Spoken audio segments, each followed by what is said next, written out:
Shalom, selamat malam Bapak Ibu sudah dikasih oleh Tuhan. Ini besok kita akan merayakan Paskah ya. Nah, saya tidak khotbah tentang Bible class. Ini mempersiapkan hidup kita ya. Hal yang kudus dan yang berharga. Ini pertanyaan buat kita semuanya ya. Apa yang paling saudara anggap paling berharga yang saudara miliki? Jangan langsung jawab. Pikirkan apa sih yang paling berharga yang saudara dan saya miliki. Tidak usah dijawab. Pikirkan itu. Apakah itu benar dalam kehidupan kita? Apa itu segala-galanya dalam kehidupan kita? Sebelum ayatnya kita baca sama-sama. Saya mau kasih latar belakang ayatnya. Agak berbeda kalau kita memikirkan dengan nama anjing ya. Apalagi zaman sekarang. Wow, saya rasa ya karena saya tinggal di gereja ya agak menyulitkan untuk punya binatang peliharaan. Ya, lagian dulu saya gak suka. Tapi saya rasa semakin tua mulai memikirkan. Kayaknya bagus juga ya untuk menenangkan hati saya begitu saudara ya. Ratusan juta orang di dunia punya namanya anjing peliharaan. Yang dia cintai. Wow, itu kalau ada orang yang bertindak jahat sama anjingnya itu, wah itu pasti viral sekali. Tapi ada satu ayat di Alkitab kita yang bicara anjing, ya. Anjing itu dipandang negatif. Di dunia kuno, di masa Alkitab, orang tidak mempunyai kesukaan terhadap anjing seperti sekarang ini yang dianggap sebagai sahabat manusia. Di Mazmur, anjing itu disebut tidak bertuan, banyak yang tidak bertuan, berkeliaran. Di masa Alkitab suka makan sampah, suka makan bangkai. Saudara pernah dengar cerita tentang Lazarus? Lazarus disirati boroknya oleh anjing, itu anjing liar.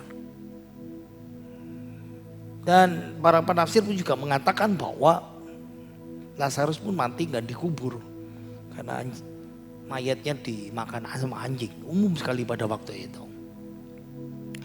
Anjing di Keluaran pasal 22 disebut binatang yang dianggap najis. Di Amsal 26, Keluaran 11 binatang yang membahayakan. Di 1 Samuel anjing itu dipakai sebagai kata makian. Goliat ketika memaki Daud, anjingkah aku ini? Di Ulangan pasal yang ke-23, Wahyu pasal 22. Orang LGBT, orang gay, orang homoseks, orang lesbian. Itu disebut Alkitab itu anjing. Anjing itu dianggap sebagai sampah masyarakat pada masa itu. Itulah sebabnya ketika Yesus berbicara tentang hal yang kudus dan berharga, itu dipakai salah satunya adalah anjing. Ayo kita baca Matius pasal 7 ayat yang ke-6. Kita baca ya. Baca dulu semuanya. 2, 3. Jangan kamu memberikan barang yang kudus kepada anjing. Dan jangan kamu melemparkan mutiaramu kepada babi. Supaya jangan diinjak-injaknya dengan kakinya. Lalu ia berbalik mengoyak kamu. Baca yang merah dulu. 2, 3. Jangan kamu memberikan barang yang kudus kepada anjing. Ingat ya, tadi itu kan saya menerangkan. Anjing di masa sekarang dan anjing 2000 tahun lalu, 3000 tahun lalu di masa Alkitab itu dipandangnya beda jauh. Jangan kamu berikan barang yang kudus kepada anjing. Saya percaya saudara pasti nggak ngerti apa itu maksudnya. Ingat ya, saya pernah bicara sama saudara. Kata kudus berkali-kali saya katakan. Kudus itu artinya apa? Dipisahkan. Oh, pintar. Kudus itu artinya apa? Dipisahkan. Dipisahkan untuk apa? Untuk maksud Tuhan, untuk Tuhan. Jadi kalau orang berkata, saya menguduskan sesuatu, berarti dari yang kita miliki, kita pisahkan untuk Tuhan. Jadi barang yang kudus itu berarti sesuatu yang kita miliki, yang kita pisahkan, ya, persembahan, macam-macam ya, korban, persepuluhan, macam-macam itu disebut kudus, miliknya Tuhan.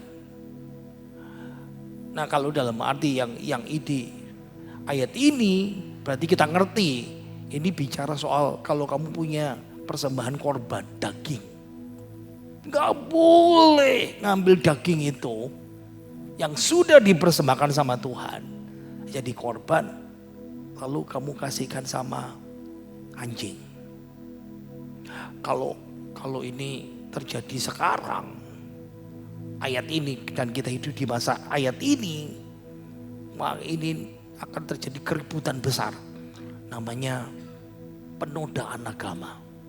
Wah itu pasti viral pada waktu kalau ini terjadi pada masa sekarang ini. Berarti kita tahu ya, ngerti ya. Jangan berikan barang yang kudus kepada anjing. Karena anjing itu pada masa dulu itu gak dianggap seperti sekarang. Frasa yang kedua, yang merah saja. 2, 3. Dan jangan kamu melemparkan mutiaramu kepada babi. Supaya jangan diinjak-injaknya dengan kakinya, lalu ia berbalik mengoyak kamu. Anjing dan babi itu dianggap equal, sak level di masa Alkitab kita. Anjing itu najis, haram, babi juga sama. Ingat ya, ini pada masa Alkitab yang dipenuhi dengan aturan perjanjian lama. Babi itu haram dimakan dalam Taurat, bukan dalam hukum kasih karunia. Itu sebabnya orang Israel itu tidak memelihara babi. Umumnya babi itu babi hutan, liar. Matius pasal 7 digambarkan seperti binatang yang ganas. 2 Petrus membicarakan ini binatang yang kotor dan menjijikkan. Mazmur 80 mengatakan ini binatang yang menggerogoti tanaman sampai habis. Umumnya di masa Alkitab Perjanjian Baru orang kafir. Nah kalau misalnya dari utara itu namanya Dekapolis 10 kota. Kalau sudah pernah dengar orang Gerasa yang diragui setan lalu dia minta masuk ke dalam babi. Nah karena di sana kebanyakan orang kafir non Yahudi itu yang memelihara babi. Tapi tetap juga ada juga orang Israel yang diam-diam melakukan juga. Itu sebabnya ketika saudara mendengar cerita perumpamaan anak bungsu yang hilang, yang dalam kemiskinannya dia cari pekerjaan dan ketemu satu pekerjaan yang paling rendah di Israel, jaga babi. Karena itu pekerjaannya orang kafir. Makanya babi itu dianggap sebagai binatang yang paling rendah. Nah sekarang dibandingkan, anjing sama babi kan sudah sama di sini ya. Jangan kamu melemparkan mutiara. Saya mesti menerangkan sedikit ya. Pernah dengar cerita hal mutiara terpandang? Wah pasti tahu. Hal kerajaan surga, sama mutiara terpandang, harta terpendam, sorry ya. Sama seperti mutiara yang ditemukan orang, lalu dia jual segala hartanya. Wow. Mutiara zaman dulu itu ekstrim. Nggak sekarang ini dibudidayakan. Kalau orang mau punya mutiara, berarti dia golongannya raja atau bangsawan. Karena mutiara itu diambil di laut dalam. Penyelam, ingat ya zaman dulu kan tidak punya perlengkapan selam seperti sekarang. Di Teluk Persia yang sekarang lagi perang ini, Laut Merah, itu tempat pengambilan yang umum pada waktu itu. Kalau ada orang pakai mutiara pada waktu itu berarti dia sultan. Itu simbol kekayaan, dia ratu dan bangsawan. Dan itu sebabnya Yesus menggambarkan mutiara itu simbol tentang kerajaan surga. Mutiara itu dibuka dalam Alkitab sebagai simbol rohani kebenaran seperti itu. Kita baca lagi yang merah itu, 2, 3. Dan jangan kamu melemparkan mutiaramu kepada babi supaya jangan diinjak-injaknya dengan kakinya lalu ia berbalik melempar kamu. Mengoyakkan kamu. Iya, salah baca saya. Gini. Manusia yang tahu harganya dia suka mutiara. Tapi babi itu enggak doyan mutiara. Babi itu sukanya makanan sisa, ampas, biji-bijian, makanan kotor. Babi kalau dikasih mutiara, dia akan kecewa, marah, emosi. Karena waktu dia lihat itu dipikir biji-bijian, makanan kesukaan dia. Karena tidak bisa dimakan, dia marah kepada yang beri. Makanya disebut di ayat sini, jangan kamu melemparkan mutiara, barang-barang yang paling berharga. Dikasih sama babi, babi itu tidak ngerti. Nanti dia kecewa sama kamu, dia marah, emosi, lalu berbalik mengoyak kamu, seperti itu.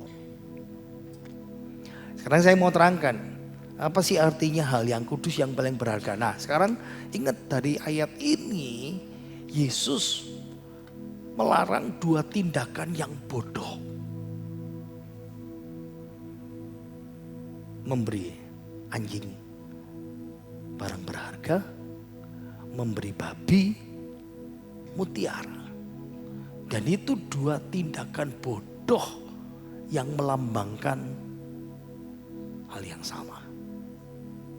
Sekarang kita jelaskan. Jadi hal yang kudus dan berharga di sini yang dibicarakan di sini adalah pemberitaan Injil. Berita Injil itu kabar baik dari Tuhan.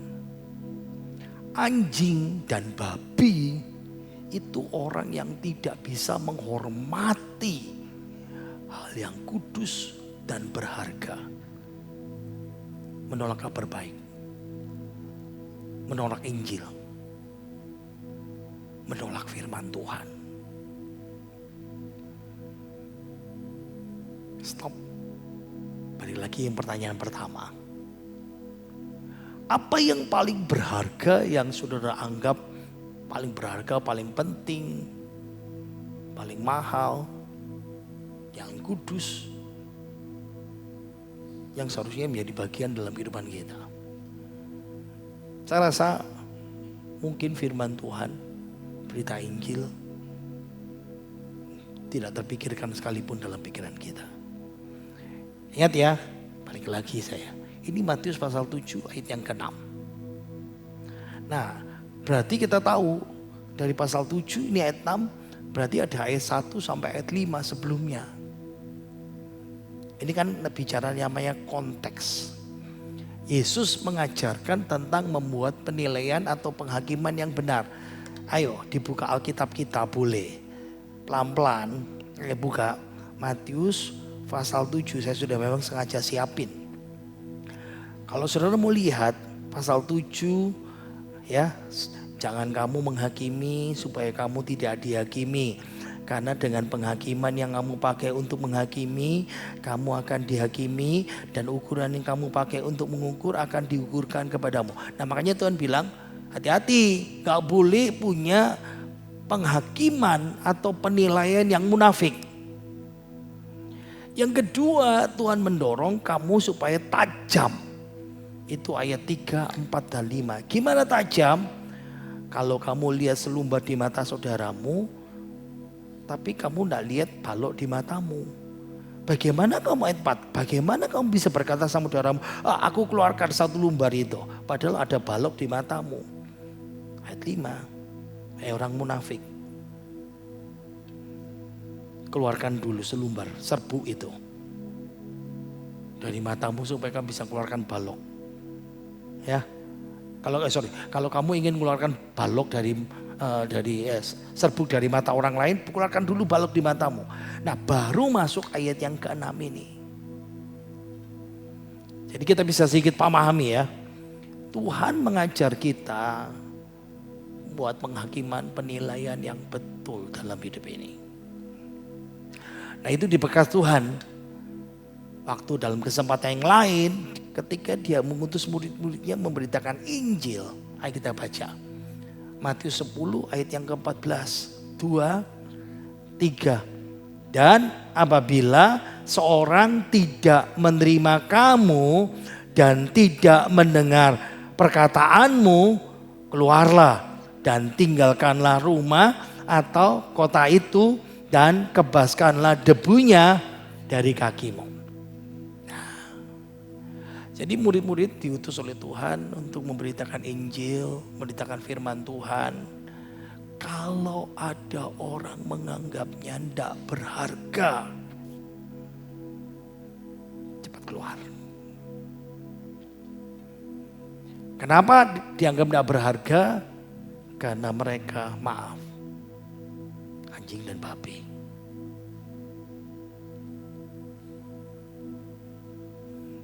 Sekarang kita mau bicara hidup kita sekarang, ya. Sebagai orang Kristen, apa yang paling berharga dalam kehidupan kita? Uang? Pasti. Kekayaan? Credit point? Penilaian orang lain? Ada banyak hal ya. Hal yang sama juga dibahas dalam Perjanjian Lama bahasa Indonesia masa kini. Amsal 9 ayat yang ke-8 versi bahasa Indonesia gini, ayat baca 2, 3. Jangan mencela orang yang tak mau dihajar. Ia akan membencimu. Tapi kalau orang bijaksana kau tunjukkan kesalahannya, ia akan menghargaimu. Kalau orang bijaksana kau nasihati, ia akan menjadi lebih bijaksana.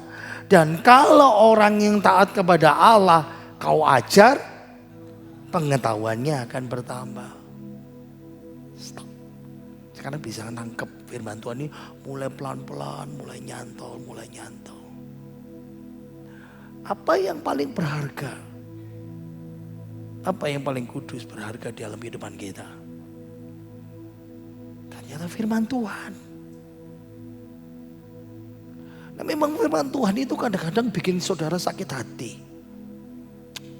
Ini pendeta ngotbahin saya ini. Saudara mesti ngerti ya. Kenapa saya suka khotbah seri. Saya gak bisa dituduh. Wah, ini ngotbahi saya. Seri itu diatur sama Tuhan, betul ya. Ceritanya itu bersambung, sequel. Dan saya harus ikuti firman Tuhan itu. Tidak bisa ngantem orang sana sini. Walaupun mungkin saya sedikit tahu banyak kehidupan kita, kehidupan saudara. Masalah yang kita hadapin, persoalan yang kita hadapin. Tapi firman Tuhan itu seperti pedang bermata dua yang tajam. Betul ya? Kadang tuh ces. Kalau saudara menganggap firman Tuhan itu yang paling berharga dalam kehidupan saudara, saudara mau diajar. Kalau itu tidak berharga, saudara benci sama firman Tuhan. Tapi kalau saudara menganggap itu berharga, firman Tuhan bicara kepada saudara pribadi, menunjukkan kesalahan kita, kita bilang, terima kasih Tuhan. Dan itu disebut orang bijaksana. Dia akan menjadi lebih bijaksana lagi, lebih tajam lagi hidupnya. Tapi kalau orang gak suka firman Tuhan, gak ada pertumbuhan rohani. Tapi kalau dia suka, dia terus bertambah dan bertambah dan bertambah. Karena ada perubahan. Dan itu yang kudus dan berharga di dalam kehidupan kita. Jadi yang kudus dan berharga itu, para murid tidak boleh memberikan apa yang kudus dan berharga, pesan Injil, berita Injil, firman Tuhan kepada anjing dan babi. Karena menganggap Injil, kabar baik itu tidak kudus dan berharga.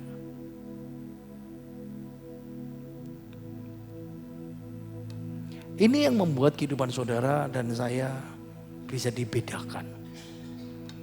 Engkau orang yang mau dengar firman Tuhan, memprioritaskan firman Tuhan betul-betul. Kalau saudara jadi murid berarti saudara suka membagikan firman Tuhan itu. Nah, kadang-kadang kita sering gagal menilai orang lain dengan betul. Kalau bagi murid disuruh Tuhan, kamu mesti tahu kapan waktunya bertekun, kapan waktunya menasihati firman Tuhan, dan kapan waktunya berhenti. Percuma ngomongin firman Tuhan tapi mereka hatinya sudah pasti menolak. Ya tentunya dengan cara apa ya? Pasti kita minta hikmat doa sama Tuhan. Saya merasa bahwa Tuhan itu kalau bicara itu, dengar ya, waktu saya persiapan khotbah, saya itu tidak ngotbahin saudara. Saya tuh sepertinya Tuhan itu bicara langsung sama saya. Ini Tuhan, salahmu di sini. Tuh kan, kamu kan tidak melakukan yang ini kan. Dan ketika saya sampaikan itu, Roh Kudus akan bekerja kalau saudara terbuka. Mau terima, mau belajar, mau ditegur. Saudara meresponnya dengan baik.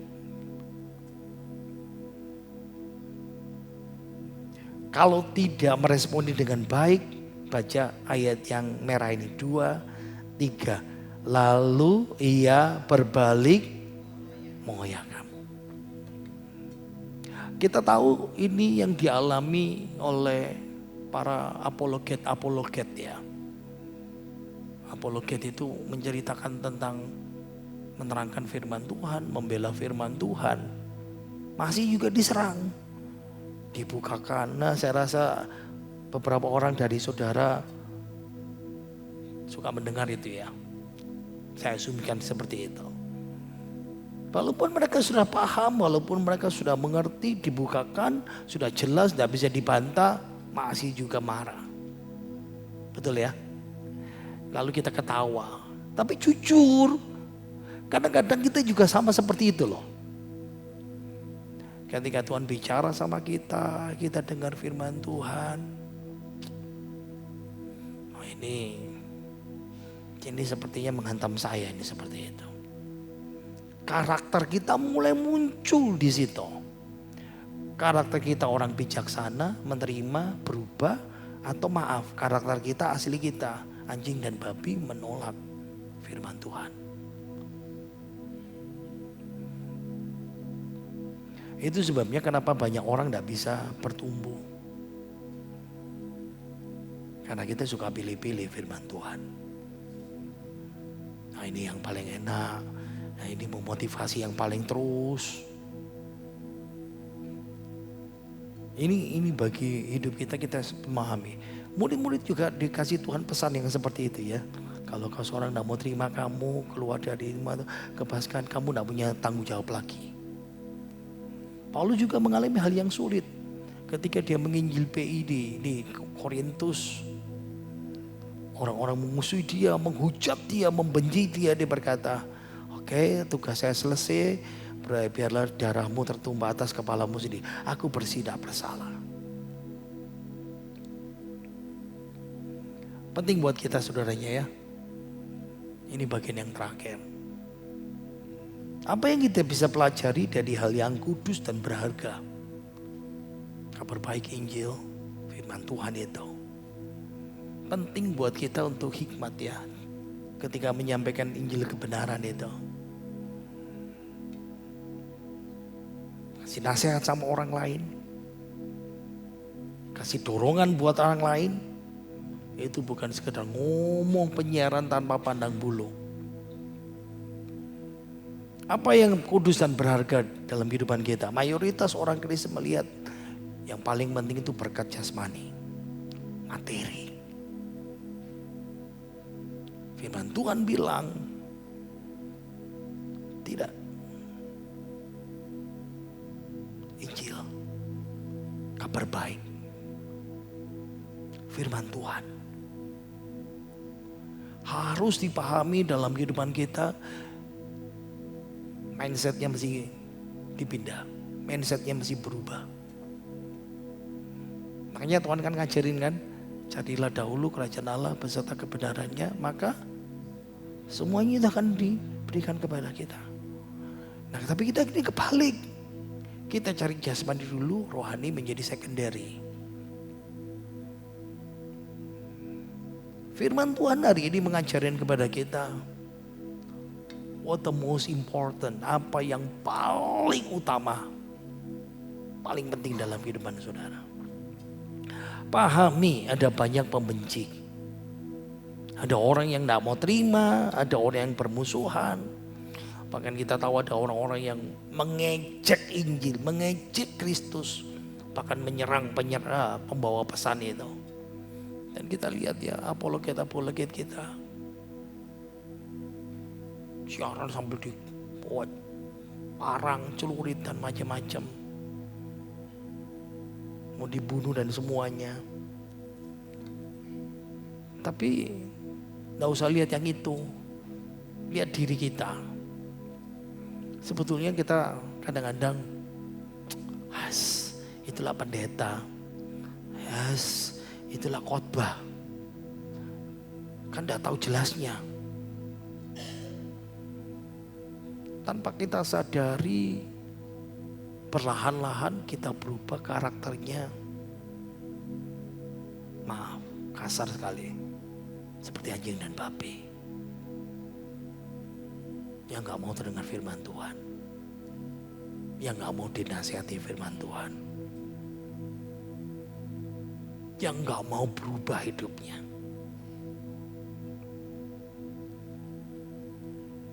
Apa yang Tuhan ajarkan pada kita yang berikutnya? Jadi lebih bijak. Jangan kecil hati. Ini bicara juga buat saya ya, penting. Masih banyak orang yang suka mendengar firman Tuhan. Masih banyak orang yang siap mendengar Injil. Masih banyak orang-orang yang sedang kita nasihatin untuk mengerti firman Tuhan. Kadang-kadang kita terlalu keras kepala. Sudah tahu salah, masih menolak, masih gak mau berubah. Pertanyaan yang terakhir. Apa yang saudara anggap paling berharga yang saudara miliki dalam hidup ini? Buka hatimu. Ini Minggu Paskah. Yesus ketika bilang sama murid-muridnya banyak hal firman Tuhan yang luar biasa saya rasa. Tapi saya pelajari bahwa murid-murid banyak masih belum mengerti. Tidak apa-apa. Tunggu waktunya Roh Kudus bukakan pikiran saudara. Buka hati saudara. Mengubah hidup kita. Amin. Jangan menolak. Jangan membenci firman Tuhan. Jangan membenci ketika Tuhan menegur kita dengan keras. Jangan kita bersikeras. Enggak, ini mauku. Tuhan memberikan kita kesempatan, banyak kesempatan kepada kehidupan kita. Karakter kita akan terlihat jelas. Siapa sebenarnya kita? Apa yang paling kita bangga berharga di dalam kehidupan ini? firman Tuhan yang kadang keras, yang kadang menegur kita, yang kadang menuntut kita untuk berubah, yang kadang Tuhan mau kita betul-betul bertobat, yang kadang-kadang Tuhan mau menuntun dengan benar jalan kehidupan kita. Pertanyaannya, siapa kita? Apakah orang yang bijaksana yang dengar firman Tuhan? Maaf, atau seperti firman Tuhan ini, anjing dan babi yang menolak firman Tuhan ini?